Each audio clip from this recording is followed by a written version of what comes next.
कार्तिक माह की कहानी। एक समय की बात है। किसी नगर में एक बूढ़ा व्यक्ति रहता था। उसकी 7 बहुएं थी। एक बार कार्तिक का महीना आया और उसने अपनी बहुओं से कहा कि मैं कार्तिक का स्नान करूंगा, क्या तुम सब मिलकर इसे निभा दोगी? 7 में से 6 बहुओं ने मना कर दिया, किंतु बड़ी बहू ने कहा कि बाबूजी, मैं निभा दूंगी। बूढ़ा प्रतिदिन प्रातः ब्रह्म मुहूर्त में उठता और नदी पर स्नान कर घर आता और अपनी गीली धोती को वह बड़ी बहू के आंगन में सुखा देता। जैसे जैसे उस गीली धोती पे से पानी की बूंदें जमीन पर गिरती, वैसे ही वह बूंदें हीरे मोतियों में बदल जाती। धोती से हीरे मोती गिरते देख बाकी 6 बहुओं से रहा नहीं गया और वे बोली कि हम भी बूढ़े को अपने यहाँ नहाने को बोलते हैं। अगले दिन बाकी बहुओं ने कहा कि पिताजी, आप कल से हमारे यहाँ कार्तिक नहा लेना। बूढ़े ने कहा कि ठीक है, मुझे तो नहाना ही है ना, मैं कहीं नहा लूँगा। वो वृद्ध व्यक्ति प्रातः स्नान करके आए और धोती उसने अपनी दूसरी बहू के आंगन में सुखाने के लिए डाल दी, लेकिन यहाँ हीरे मोती नहीं, कीचड़ टपकने लगा। अगले दिन तीसरी बहू के यहाँ भी यही हुआ। शेष बहुओं के भी साथ यही हुआ। बहुओं ने देखा कि हमारे यहाँ पाप का स्नान हो रहा है। तो उन सभी बहुओं ने कहा कि आप जाओ, बड़ी बहू के यहाँ ही स्नान कीजिए। वृद्ध व्यक्ति वापस बड़ी बहू के यहाँ आए और कार्तिक का स्नान करने लगे। स्नान करके उसने पुनः धोती सुखाई तो वहाँ पुनः हीरे मोती गिरने लगे। अब कार्तिक का महीना समाप्त होने को था। बूढ़ा व्यक्ति चिंतित हो गया तो बड़ी बहू ने इसका कारण पूछा। उसने कहा कि कार्तिक स्नान समाप्त होने को है और मेरा मन है कि मैं सारे परिवार को एक दिन खाने का न्योता दूं। बड़ी बहू ने कहा, पिताजी, इसमें चिंता की क्या बात है, आप सभी को बुला लीजिए, मैं भोजन बना दूंगी। वृद्ध व्यक्ति ने सभी को निमंत्रण देने गए तो शेष बहुओं ने कहा कि जब तक यह बड़ी बहू घर पर रहेगी हम भोजन पर नहीं आएंगे।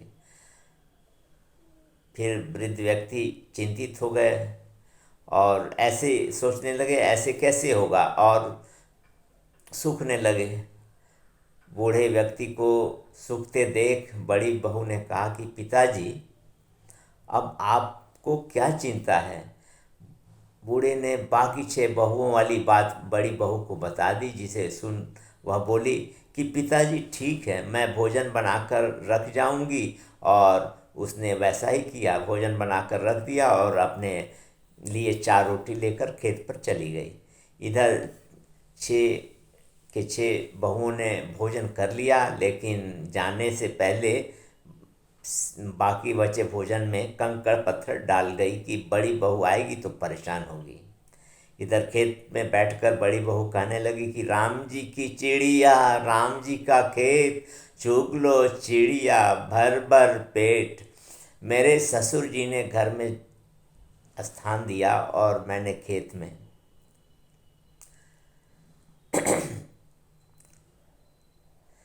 चिड़िए को वह अपनी 4 रोटी चूर करके डालकर वह घर आ गई। घर आई तो वह बूढ़े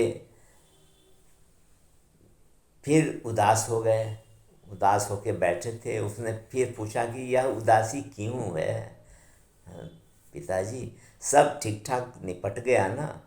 वह बोले कि हाँ, सब ठीक ठीक निपट गया, किंतु वह तेरी देवरानियाँ बाकी बचे भोजन में कंकड़ पत्थर व मिट्टी डाल गई। बहू ने कहा कि कोई बात नहीं पिताजी, मैं तो अपने लिए 4 रोटी फिर बना लूँगी। बहू अपने ससुर से बात कर घर के भीतर जाकर खाने को देखती है, लेकिन वह क्या देखती है कि जिस भोजन में देवरानियाँ सब कंकड़ पत्थर डालकर गई थी वह हीरे मोती में परिवर्तित हो गए। घर के स्थान पर महल हो गया और धन दौलत से पूरा महल भर गया। अन्न के भंडार घर में भरे पड़े हैं।